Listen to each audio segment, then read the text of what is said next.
Om Shanti 28 October 2025 प्रातः मुरली बाप दादा मधुबन। परम शिक्षक शिव भगवान उवाच मीठे बच्चे, तुमको संगम जुगरे सेवा करी गायन योग्य हेबाकु पड़िब।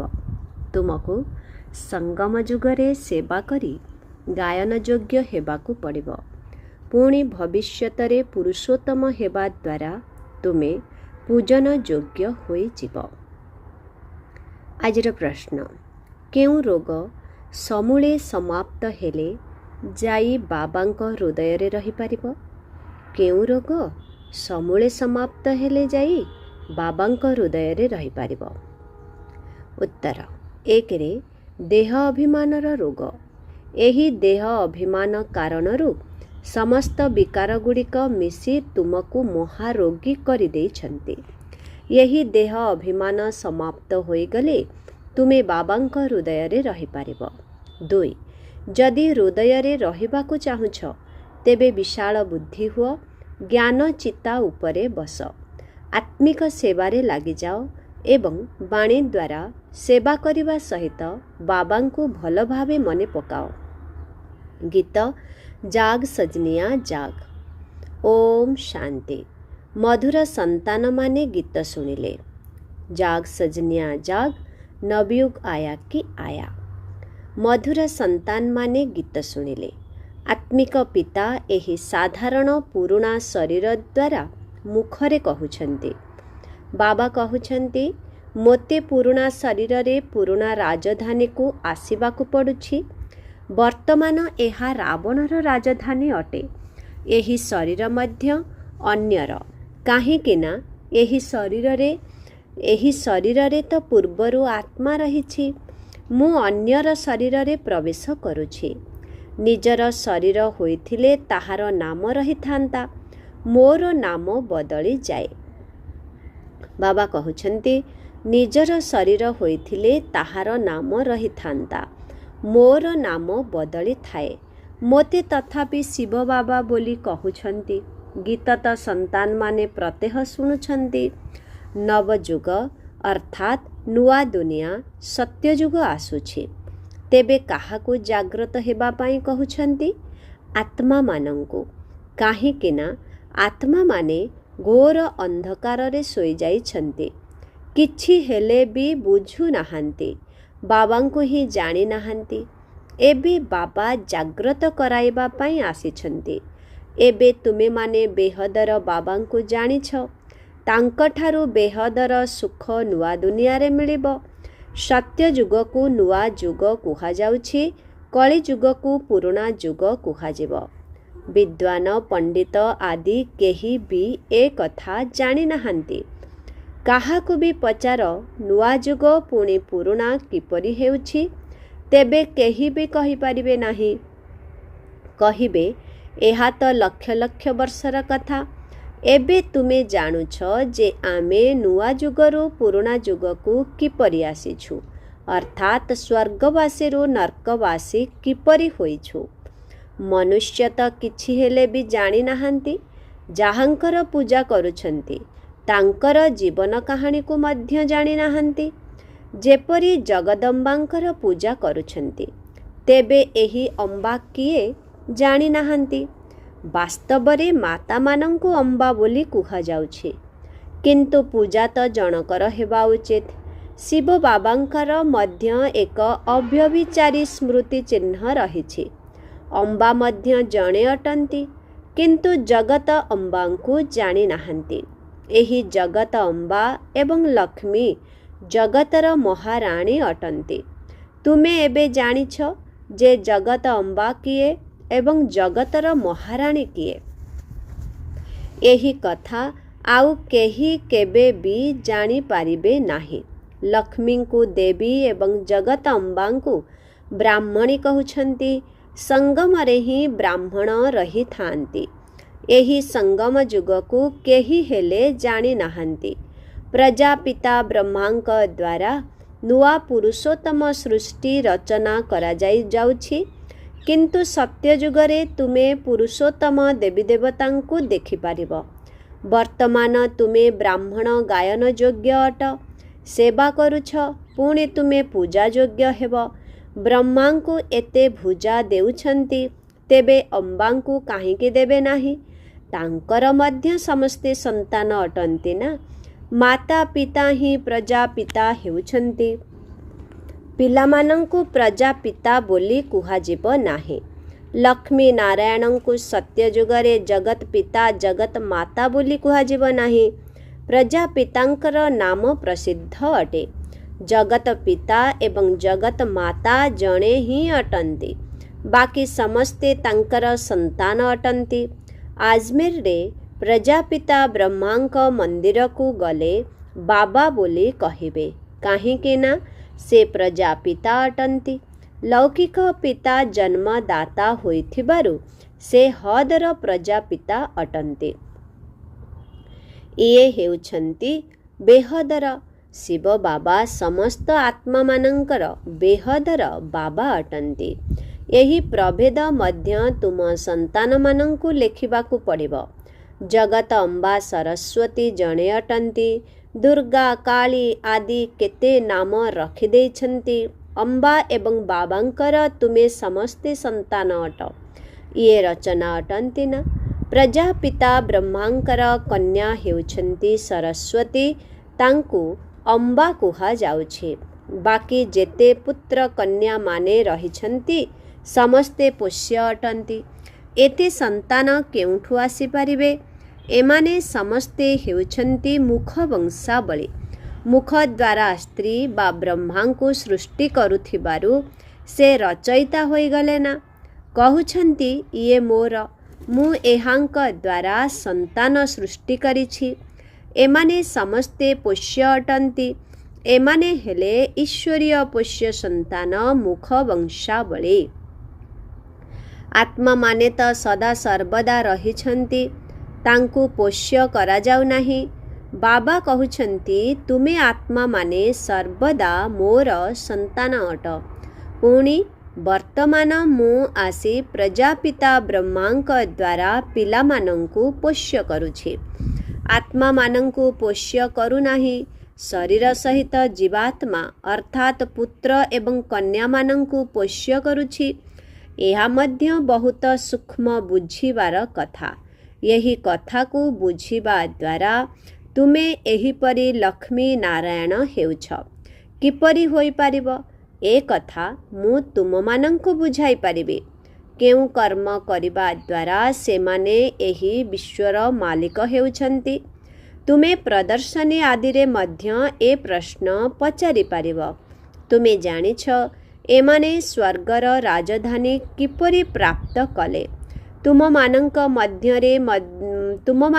ମଧ୍ୟରେ ମଧ୍ୟ ଯଥାର୍ଥ ରୀତିରେ ସମସ୍ତେ ବୁଝାଇ ପାରିବେ ନାହିଁ।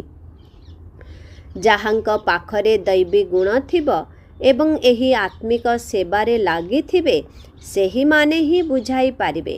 ବାକି ତ ମାୟାର ରୋଗରେ କବଳିତ ହୋଇ ରହିଥାନ୍ତି। ଅନେକ ପ୍ରକାରର ରୋଗ ରହିଛି। ଦେହ ଅଭିମାନର ମଧ୍ୟ ରୋଗ ରହିଛି। ଏହି ବିକାରଗୁଡ଼ିକ ହିଁ ତୁମକୁ ରୋଗୀ କରିଦେଇଛି। ବାବା କହୁଛନ୍ତି ମୁଁ ତୁମକୁ ପବିତ୍ର ଦେବତା କରାଉଛି। ତୁମେ ସର୍ବଗୁଣ ସମ୍ପନ୍ନ ପବିତ୍ର ଥିଲ, ଏବେ ପତିତ ହୋଇଯାଇଛ। ବେହଦର ବାବା ଏପରି କହୁଛନ୍ତି। ଏଥିରେ ନିନ୍ଦା କରିବାର କୌଣସି କଥା ନାହିଁ। ଏହା ବୁଝାଇବାର କଥା ଅଟେ। ଭାରତବାସୀଙ୍କୁ ଅବିନାଶୀ ବାବା କହୁଛନ୍ତି ମୁଁ ଭାରତକୁ ଆସୁଛି। ଭାରତର ମହିମା ତ ଅପରମ ଅପାର ଅଟେ। ଏଠାକୁ ଆସି ନର୍କକୁ ସ୍ୱର୍ଗ କରାଉଛନ୍ତି, ସମସ୍ତଙ୍କୁ ଶାନ୍ତି ଦେଉଛନ୍ତି। ତେଣୁ ଏପରି ବାବାଙ୍କର ମହିମା ମଧ୍ୟ ଅପରମ ଅପାର ଅଟେ। ତାଙ୍କ ମହିମାର ସୀମା ନାହିଁ। ଜଗତ ଅମ୍ବା ଏବଂ ତାଙ୍କର ମହିମାକୁ କେହି ବି ଜାଣି ନାହାନ୍ତି। ଏହାଙ୍କ ପ୍ରଭେଦ ମଧ୍ୟ ତୁମେ ବତାଇ ପାରିବ। ଏହା ଜଗତ ଅମ୍ବାଙ୍କର ଜୀବନ କାହାଣୀ ଏବଂ ଏହା ଲକ୍ଷ୍ମୀଙ୍କର ଜୀବନ କାହାଣୀ ଅଟେ। ସେହି ଜଗତ ଅମ୍ବା ପୁଣି ଲକ୍ଷ୍ମୀ ହେଉଛନ୍ତି। ପୁଣି ଲକ୍ଷ୍ମୀ 84 ଜନ୍ମ ପରେ ଜଗତ ଅମ୍ବା ହେବେ। ଚିତ୍ର ମଧ୍ୟ ଅଲଗା ଅଲଗା ରଖିବା ଦରକାର। ଦେଖାଉଛନ୍ତି ଲକ୍ଷ୍ମୀଙ୍କୁ କଳସ ମିଳିଛି, କିନ୍ତୁ ଲକ୍ଷ୍ମୀ ପୁଣି ସଙ୍ଗମରେ କେଉଁଠୁ ଆସିଲେ? ସେ ତ ସତ୍ୟଯୁଗରେ ହେବେ। ଏହିସବୁ କଥା ବାବା ବୁଝାଉଛନ୍ତି। ଚିତ୍ର ତିଆରି କରିବା ନିମନ୍ତେ ଯେଉଁମାନେ ରହିଛନ୍ତି ସେମାନେ ବିଚାର ସାଗର ମନ୍ଥନ କରିବା ଦରକାର। ଏହାଦ୍ୱାରା ବୁଝାଇବା ସହଜ ହେବ। ଏପରି ବିଶାଳ ବୁଦ୍ଧି ହେଲେ ଯାଇ ହୃଦୟରେ ରହିପାରିବ। ଯେବେ ବାବାଙ୍କୁ ଭଲ ଭାବରେ ମନେ ପକାଇବ, ଜ୍ଞାନଚିତା ଉପରେ ବସିବ, ତେବେ ଯାଇ ବାବାଙ୍କର ହୃଦୟରେ ରହିପାରିବ। ଏପରି ନୁହେଁ ଯେ ଯେଉଁମାନେ ଭଲ ଭାବରେ ଭାଷଣ କରୁଛନ୍ତି ସେହିମାନେ ହୃଦୟରେ ରହୁଛନ୍ତି। ବାବା କହୁଛନ୍ତି, ପୁରୁଷାର୍ଥର କ୍ରମ ଅନୁସାରେ ଯେବେ ଦେହ ଅଭିମାନ ଶୂନ୍ୟ ହୋଇଯିବ, ସେତେବେଳେ ଅନ୍ତ ସମୟରେ ହିଁ ହୃଦୟରେ ରହିବ। ବାବା ବୁଝାଉଛନ୍ତି ବ୍ରହ୍ମଜ୍ଞାନୀ ବ୍ରହ୍ମରେ ଲୀନ ହେବା ପାଇଁ ପରିଶ୍ରମ କରୁଛନ୍ତି, କିନ୍ତୁ ଏପରି କେହି ଲୀନ ହୋଇପାରିବେ ନାହିଁ। ବାକି ପରିଶ୍ରମ କରି ଉତ୍ତମ ପଦ ପାଉଛନ୍ତି। ଏପରି ମହାତ୍ମା ହୋଇଛନ୍ତି ଯେ ତାଙ୍କୁ ପ୍ଲାଟିନିୟମରେ ଓଜନ କରୁଛନ୍ତି। କାହିଁକି ନା ବ୍ରହ୍ମରେ ଲୀନ ହେବା ପାଇଁ ପରିଶ୍ରମ ତ କରୁଛନ୍ତି ନା, ତେଣୁ ପରିଶ୍ରମର ଫଳ ମଧ୍ୟ ମିଳୁଛି। ବାକି ମୁକ୍ତି ଜୀବନ ମୁକ୍ତି ମିଳିପାରିବ ନାହିଁ। ତୁମେ ସନ୍ତାନମାନେ ଜାଣିଛ, ବର୍ତ୍ତମାନ ଏହି ପୁରୁଣା ଦୁନିଆର ବିନାଶ ନିକଟତର ହୋଇଗଲାଣି। ଏତେ ବମ୍ ତିଆରି କରିଛନ୍ତି, ତାକୁ କ'ଣ ରଖିବା ନିମନ୍ତେ ତିଆରି କରିଛନ୍ତି? ତୁମେ ଜାଣିଛ ଯେ ପୁରୁଣା ଦୁନିଆର ବିନାଶ ନିମନ୍ତେ ଏହି ବମ୍ କାମରେ ଆସିବ। ଅନେକ ପ୍ରକାରର ବମ୍ ରହିଛି। ବାବା ଜ୍ଞାନ ଏବଂ ଯୋଗ ଶିଖାଉଛନ୍ତି। ପୁଣି ରାଜରାଜେଶ୍ୱରୀ ଦ୍ୱିମୁକୁଟଧାରୀ ଦେବୀ ଦେବତା ହେବ। କେଉଁଟି ଉଚ୍ଚପଦ ଅଟେ? ମହାତ୍ମା ହେବା ନା ଦ୍ୱିମୁକୁଟଧାରୀ ରାଜା ହେବା? ବ୍ରାହ୍ମଣ ଚୁଟି ଉପରେ ରହିଛି। ଚୁଟି ସବୁଠାରୁ ଉପରେ ରହିଥାଏ। ଏବେ ତୁମମାନଙ୍କୁ ପତିତରୁ ପବିତ୍ର କରାଇବା ପାଇଁ ବାବା ଆସିଛନ୍ତି। ପୁଣି ତୁମେ ମଧ୍ୟ ପତିତ ପାବନୀ ହେଉଛ। ଏହି ନିଶା ତୁମ ମଧ୍ୟରେ ରହିଛି। ଆମେ ସମସ୍ତଙ୍କୁ ପବିତ୍ର କରାଇ ରାଜରାଜେଶ୍ୱରୀ କରାଉଛୁ। ନିଶା ଥିଲେ ତ ବହୁତ ଖୁସିରେ ରହିବେ। ନିଜ ମନକୁ ପଚାର, ଆମେ କେତେ ଜଣଙ୍କୁ ନିଜ ସମାନ କରାଉଛୁ? ପ୍ରଜାପିତା ବ୍ରହ୍ମା ଏବଂ ଜଗତ ଅମ୍ବା ଉଭୟ ଏକାପରି ଅଟନ୍ତି। ବ୍ରାହ୍ମଣମାନଙ୍କର ରଚନା କରୁଛନ୍ତି। ଶୂଦ୍ରରୁ ବ୍ରାହ୍ମଣ ହେବାର ଯୁକ୍ତି ବାବା ହିଁ ବତାଉଛନ୍ତି। ଏହା କୌଣସି ଶାସ୍ତ୍ରରେ ନାହିଁ। ଏହା ହିଁ ଗୀତାର ଯୁଗ ଅଟେ। ବାସ୍ତବରେ ମହାଭାରତ ଲଢ଼େଇ ମଧ୍ୟ ହୋଇଥିଲା। କିନ୍ତୁ କ'ଣ ଜଣକୁ ରାଜଯୋଗ ଶିଖାଇଥିବେ? ମନୁଷ୍ୟମାନଙ୍କ ବୁଦ୍ଧିରେ ପୁଣି ଅର୍ଜୁନ ଏବଂ କୃଷ୍ଣ ହିଁ ରହିଛନ୍ତି। ଏଠାରେ ତ ଢେର ଆତ୍ମା ପାଠ ପଢ଼ୁଛନ୍ତି। ଦେଖ କିପରି ସାଧାରଣ ଭାବରେ ବସିଛନ୍ତି। ଛୋଟ ପିଲାମାନେ ବାବା ଏବଂ ସମ୍ପତ୍ତି ବିଷୟରେ ପଢ଼ିଥାନ୍ତି ନା? ତୁମେମାନେ ବସିଛ, ତେବେ ତୁମକୁ ମଧ୍ୟ ଅଲଫ ଏବଂ ବେ ପଢ଼ାଉଛନ୍ତି। ବାବା ଏବଂ ସମ୍ପତ୍ତି, ଏହା ହେଉଛି ସମ୍ପତ୍ତି। ବାବା କହୁଛନ୍ତି, ମୋତେ ମନେ ପକାଅ, ତେବେ ତୁମେ ବିଶ୍ୱର ମାଲିକ ହେବ। କୌଣସି ବି ଆସୁରୀ କାମ କରିବା ଅନୁଚିତ। ଦୈବୀ ଗୁଣ ଧାରଣ କରିବାକୁ ହେବ। ଦେଖିବା ଉଚିତ, ଆମ ପାଖରେ କୌଣସି ଅବଗୁଣ ନାହିଁ ତ? କହିଥାନ୍ତି, ମୁଁ ନିର୍ଗୁଣ, ମୋ ପାଖରେ କୌଣସି ଗୁଣ ନାହିଁ। ଗୋଟିଏ ନିର୍ଗୁଣ ଆଶ୍ରମ ମଧ୍ୟ ରହିଛି, କିନ୍ତୁ ତାହାର ଅର୍ଥ କିଛି ବି ନାହିଁ। ନିର୍ଗୁଣ ଅର୍ଥାତ୍ ମୋ ପାଖରେ କୌଣସି ଗୁଣ ନାହିଁ। ଗୁଣବାନ କରିବା ତ ବାବାଙ୍କର ହିଁ କାମ ଅଟେ। ବାବାଙ୍କ ଉପାଧିର ଟୋପି ପୁଣି ନିଜ ମୁଣ୍ଡ ଉପରେ ରଖିଦେଇଛନ୍ତି। ବାବା କେତେ କଥା ବୁଝାଉଛନ୍ତି, ନିର୍ଦ୍ଦେଶ ମଧ୍ୟ ଦେଉଛନ୍ତି। ଜଗତ ଅମ୍ବା ଏବଂ ଲକ୍ଷ୍ମୀଙ୍କ ମଧ୍ୟରେ ଥିବା ପ୍ରଭେଦ ଦର୍ଶାଅ।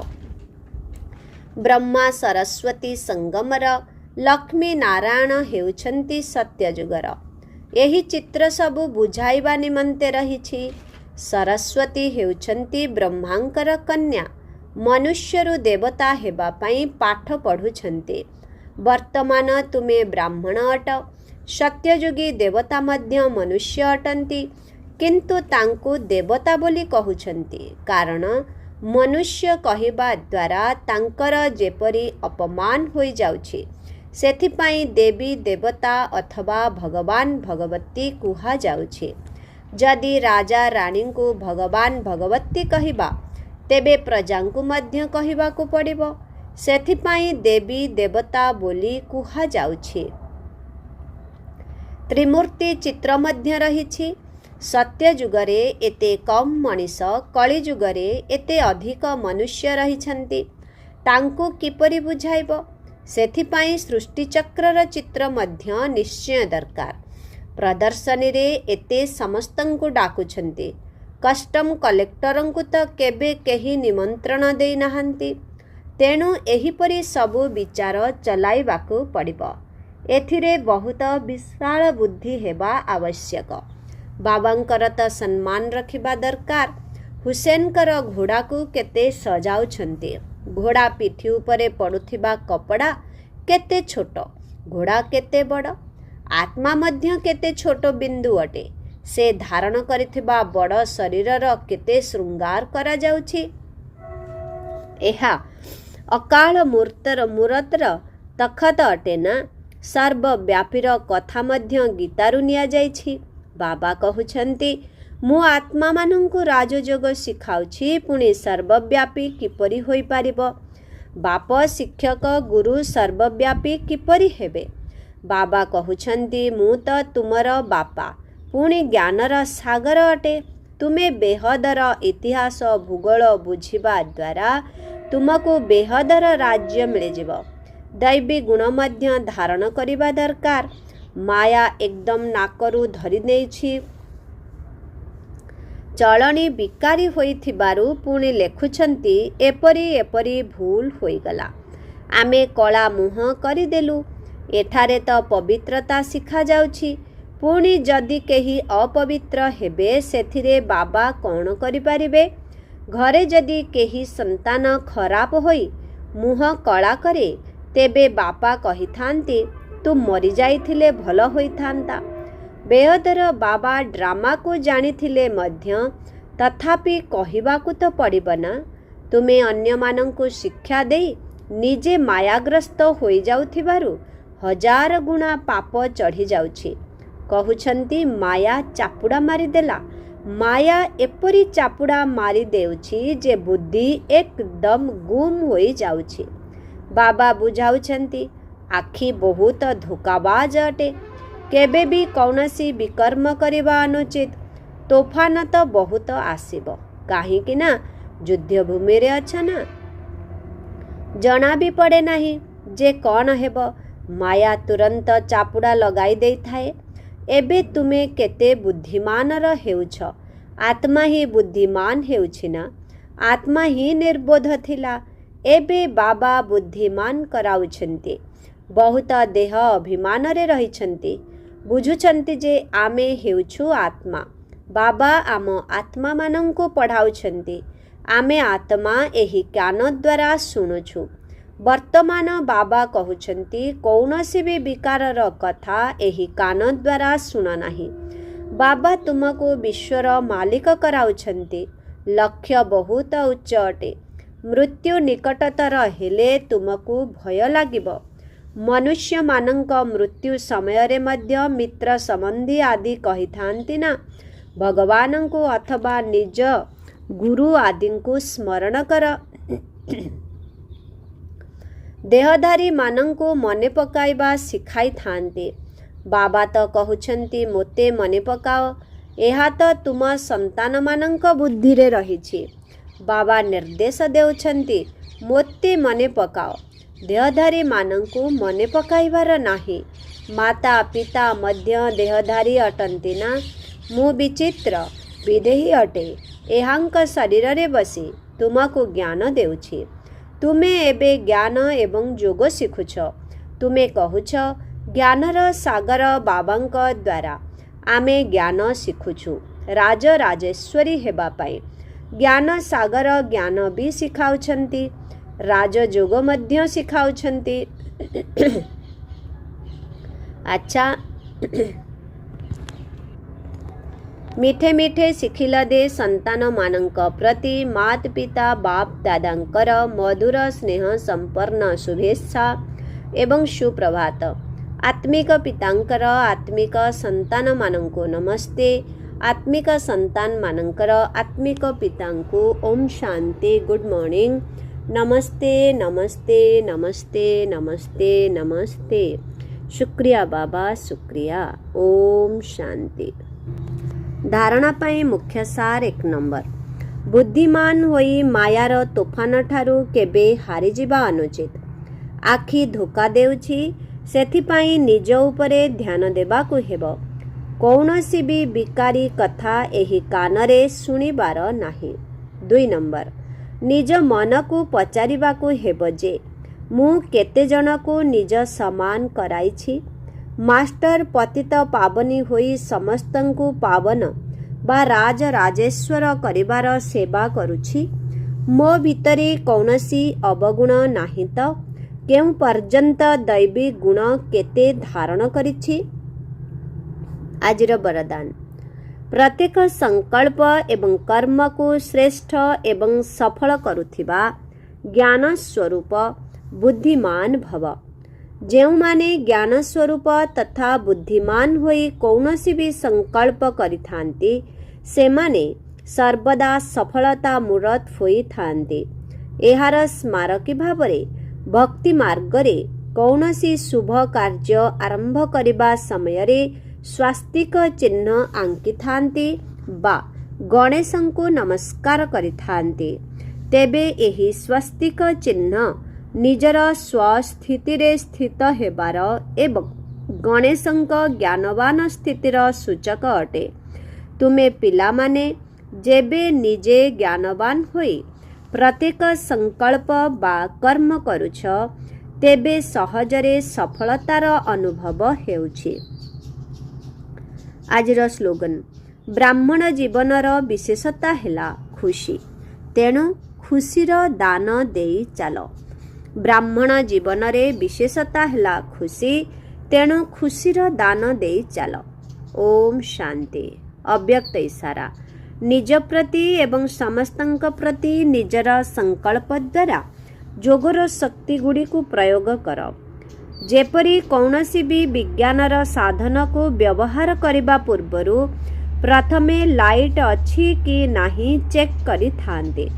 सही परी जेतेबेले जोगर शक्ति गुड़िकर एवं सर्वगुण गुड़ी को प्रयोग करुछ सेतेबेले प्रथमे एही कथा चेक कर जे कौनसी भी प्रयोगर मूल आधार हेला आत्मिक स्थिति परमात्मा शक्ति बा निजर स्थिति लाइट बा हल्का अछि त। जदि स्थिति एवं स्वरूप डबल लाइट अटे तेबे प्रयोगर सफलता बहुत सहजरे प्राप्त करि पारिब। ओम शांति।